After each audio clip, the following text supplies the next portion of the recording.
Should you go to university? Should you consider higher education?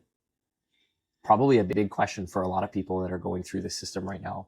I couldn't imagine being 17 years old trying to make that decision right now. When I did my degree, we were still pre-ChatGPT and pre-AI and pre all of these developments that have completely changed the landscape that we're in. We're not even in the same world anymore. Do you go to higher education? That's a huge question. I want to reason with you here and sit with both sides of the coin and help the previous version of me. I know if that was me, if I was 17, I could have used this video and someone to help me guide me through this decision making and determine if this was the right decision or not. So got a pen and paper here. Basically just going to pull up pros and cons. We'll start with the pros. Higher education has been a fundamental part of our society for a very long time. And up until even the last decade, it was the best or one of the best methods to find higher levels of education and to learn a topic at a masterful level. If you want to be a kinesiologist, if you want to be a surgeon, if you want to be a doctor, a lawyer, an accountant, that was the most efficient path. And it was the best way to find that information. Is that still the case? I'm not so sure. What does it still have? So what do we say no matter, and Jeff Bezos uses this a lot, I like this analogy, no matter what happens, what will still be relevant in 100 years from now? Not what won't be. What are the things that still will be relevant? Fitness. People will still need to exercise. As long as there are still humans walking this earth, we will still need fitness. Hence, we will still need doctors. We will still need surgeons. We still need physiotherapists. Medicine, health. Back to what I just said, we will still need those things. People will need to be healthy. There is a huge generation of baby boomers and Generation X that is now exiting the workforce and entering retirement years. There is an influx of need for nurses and doctors and people, and especially in Canada, we are very tight on labor in the medical workforce, something that we need very heavily. And there are programs like the nurses' bursaries and grants, the student loan forgiveness program, a lot of these other government incentives that are pushing people towards that route because of how badly we need these roles to be filled in society. So will there be a demand for it? Yes. Will it be profitable? As long as there are people continually needing medicine, that will continue to be profitable. So that industry, you could make an argument that university is still the best access to information that's out there.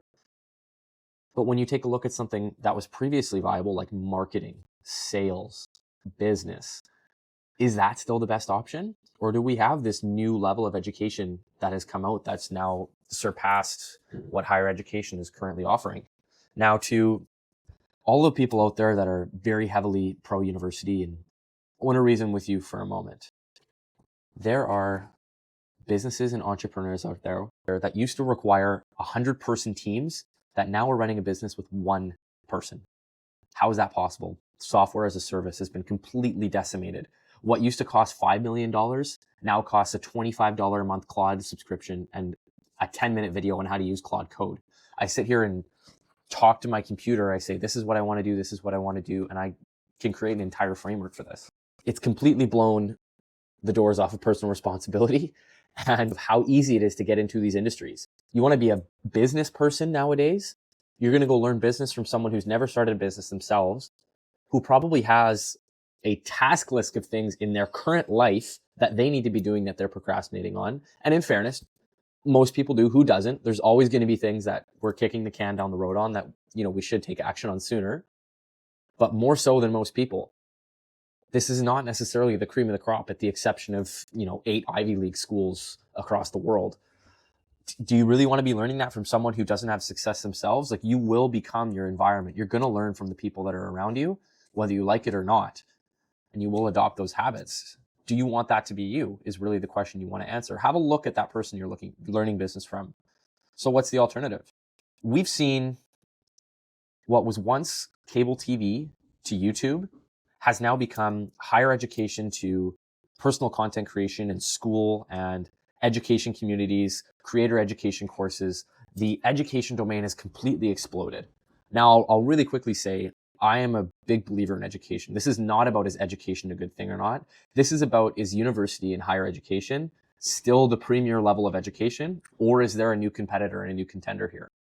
Let's look at school communities, for example. You can learn from people that are doing it right now, that are in businesses that are very successful, that are making an impact on the community, that are giving back and doing the things that they want to do at a fraction of the cost and in a much more hands-on manner.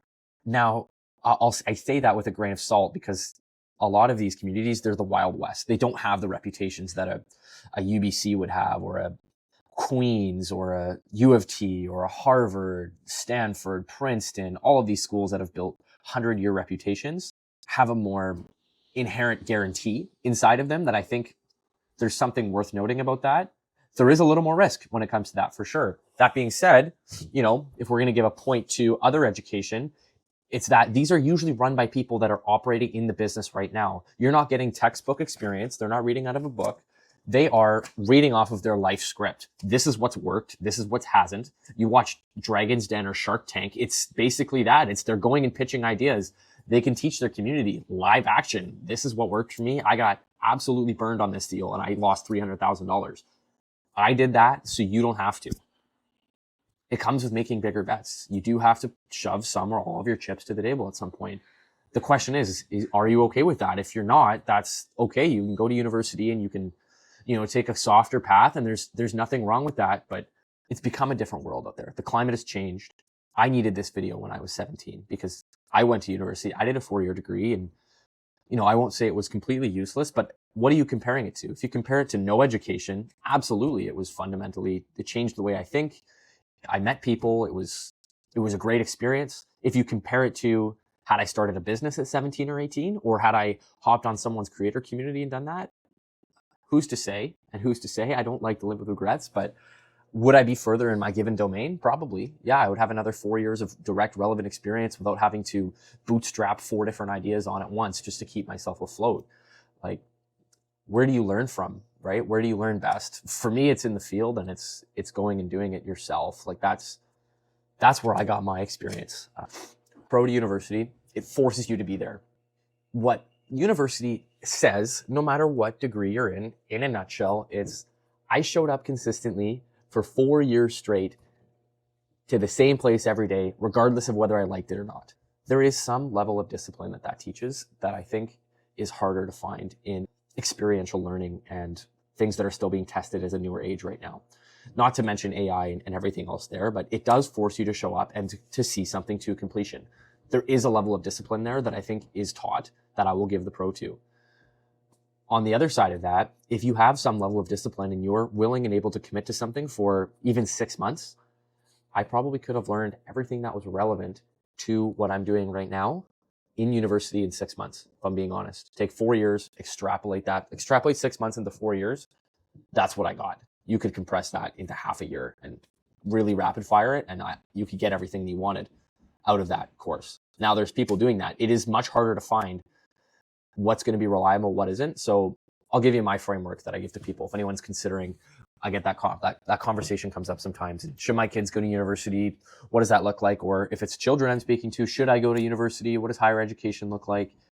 If you are considering other levels of education and you want to follow some content creator or someone who's doing it in the business and you're worried about being taken advantage of or being scammed, is the word is put out there pretty commonly, have a look at their testimonials. What does their website look like? Have a look at the reputation that's built. What are other people saying about it? Like, dig into it. No different than you would if you were choosing to purchase something. Like, think about this as you're buying a home. You're going to go into the house. You want to see it. You want to get a building inspector to come in to check out the build. Are there any cracks? How does the foundation look? Where is it built? How long do I see myself here for? Like, all of these questions should be the same thing you analyze your education with and your university with. It's no different than buying a home in that regard. If you compare your higher education to whatever university you're considering, have a minute to think and process that, and then take whatever time you need to make that decision and do it. Speed of execution, speed of business. Business owners are thinking exponentially. Are my employees actually useful? What are they doing? How much would it cost to replace them? Whether we like it or not, that is the reality. Now, one thing I will say is if you are on top of this and you are staying relevant, if you can use these tools, you know how many 50-plus-year-olds I listen to and talk to that say, I'm too old for this stuff. I'm never going to learn this, or, way past my prime. I'm on the way out. I'm not going to do this stuff. they will leave that to someone else. There is a massive opportunity for the younger generation to take that on and say, okay, I can use these tools. I come with 10 other people on my team because I have an AI team working for me that can do this, that can do research, that can do marketing, that can help me post, that I can pick up and put into your business. Now you are 10 times more useful than anyone else in your generation. Or if they were to go hire a 45-year-old with 25 years of experience, you're stepping in with an entire team. I don't care how good you are. If you're hiring 10 people for the same cost of one, you're going to hire 10 people. It's like sales. Like, I don't care if you're the best salesman in the world. You take a sales team of 100 people. I promise you, you will be outsold. It's just a matter of volume and quantity. How useful are you to that team? Needless to say, if you are considering higher education, you need to be very cognizant of real world skills. What is going to actually contribute to a business and or a person? If I'm starting my own business, what am I getting out of this that's actually going to contribute to revenue, to impact, to giving back to the community? Whatever your agenda is it relevant? Now, I can speak from personal experience and say in fairness, when there was good experience, there were some professors that did a very good job at what they did, or they had very relevant experience, especially in my domain or working in finance. That was a huge plus. I learned a lot from those people. And in fairness, it was really hard to know whether I was going to get that or not. But I did learn a lot from these people. It did craft the way I think. Now, in saying that, could I have got that or better experience elsewhere? Maybe. But it did show again that I showed up for 4 years, regardless of whether I liked a course or not. It showed discipline. It showed that I was motivated and continued to stay motivated in my degree. In fairness, it was at the detriment of grades sometimes. I was probably the most inconsistent student that they ever had at UBC.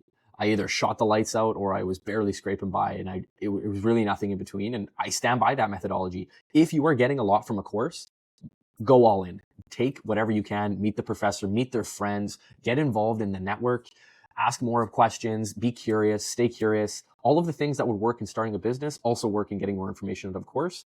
If that course is not very useful or that professor doesn't care much, you leave that on the back burner. You leave that shit on the back burner. You give it the bare minimum attention for what you need to get out of it and to get a grade in that course. That's my take. It's not the perfect take. But I'm thinking useful skills. I'm thinking 10, 20, 30 years down the road. What are you actually going to use and what are you going to be glad you got? You're going to be glad you met the right people. You're going to be glad you made connections in university. And you're going to be glad you had 5% of that you actually learned something from. If you can get 5% out of your degree, most people don't remember shit. They remember one concept from one course. I barely remember all my professors, never mind people that have been out of university for 20 years that are thinking, what was this useful for? Right? Needless to say, it's still a huge part of society. And I don't think this is still a huge part of society and a huge part of the way people think. And I think people on the university side don't understand how much is now out there. And people on the non-education side don't quite understand how ingrained this still is into the minds of the middle and upper class. University is tied to their identity, and one does not happen without the other. This is changing slowly, and there are a ton of things that are coming out, but this is a massive industry. Big education is not new to the game. They've been around for hundreds of years. This is very, very deeply ingrained in society, much like alcohol is, and drinking, and that culture is very much ingrained inside of society. So needless to say, what you want to come at the decision making with is this going to be useful? What other options are there? Think about it like a business owner. If I'm coming at a decision, I want to know, again, how useful this is going to be. Ask lots of questions. Don't spend time on things that don't matter, or you think they matter because there's a grade attached to it when it's really, really not important at all. Let's be honest here. There's a lot of stuff you will get that really just doesn't matter. It doesn't move the needle, man. You got to move on. Let's look at it from a financial perspective. What does 4 years of university actually cost? In Canada, that's anywhere from $6,000 to $12,000 a year if you are a national student, not international. Think about that like a business venture perspective. I'm going to take on $48,000 of debt over the course of 4 years in the hope that in 10 years' time, I will make that investment back and then have consistent cash flow coming in. Think about that as a business. Do you want to wait that long? A lot of people don't. Truthfully, I did not. So hence why I started my own practice at 19 while I was in university to try and get more relevant experience and to become more useful in the workforce. That being said, is that the best decision for you? I'm not sure if it's paid for. There are a lot of government programs. If you live in Canada, there's loan relief. You can get fully interest-free loans in Canada. That's super, super useful, but they are artificially inflating university. There's a lot of money behind education to keep people going to university. There are other options out there to consider. Keep an open mind. If you're someone in your late teens, early 20s, what do you give up by trying some education course that costs you $500 over 6 months or costs you $1,000? Really not a whole lot. Think about your paychecks coming in. If you're making just over minimum wage, it's like a month of work to try something that could turn into completely changing your life. You are in a high risk tolerance part of your life in your early teens, mid 20s, even late 20s. You are never going to have the flexibility that you had at that age. Well, than you do right now. Should you go to university? 1, does your career legally or practically require this specific degree? Do you want to be a lawyer, surgeon, doctor, physiotherapist, whatever it is? Do you need some sort of accreditation to get into your given industry? Can you name 3 people doing the exact job or career you want that need this degree to get there? Do you know specifically what you're going to do with this degree and how to pay for it when you graduate? Is the school or program that you're in respected by who you're actually wanting to become? And have you spent real time, not scrolling YouTube or going on Reels, have you spent real time, pen and paper or on your computer, researching the industry you're aiming for or the business you're trying to get into and determining a viable path? Like, immerse yourself in this. There are so many tools. Like Notebook LM is a great tool for this. You can plug in your Claude, you can plug in Google Gemini, you can plug in Manus. There's a ton of research tools. Gemini Deep Research might be one of the best research tools I've ever seen. Does the research of a 20-year research professional. Very, very impressive. But anyway, take the time, dive into what you're looking to do because it might not be as cut and dry as you think. Education is not optional, whether you like it or not. Whether you're a business owner, you're starting, you do need to find different ways to become smarter and to recognize patterns.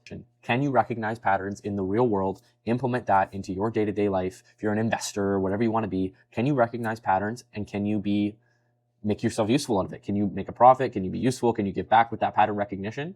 Is it going to be school or is it going to be business? Think about that. I'd say the most dangerous path, it's not education or not education. It's sitting on your ass and doing nothing. Like, truthfully, it's never been easier to do nothing now. Everything is spoon-fed to us. This video will just probably show up in your feed and you can watch whatever it is you please.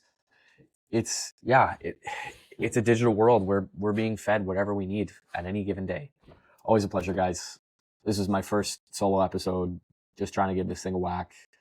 I mean, everything I just talked about is relevant to this. I'm just trying to throw shit and see what sticks at the wall. So appreciate everyone getting on here.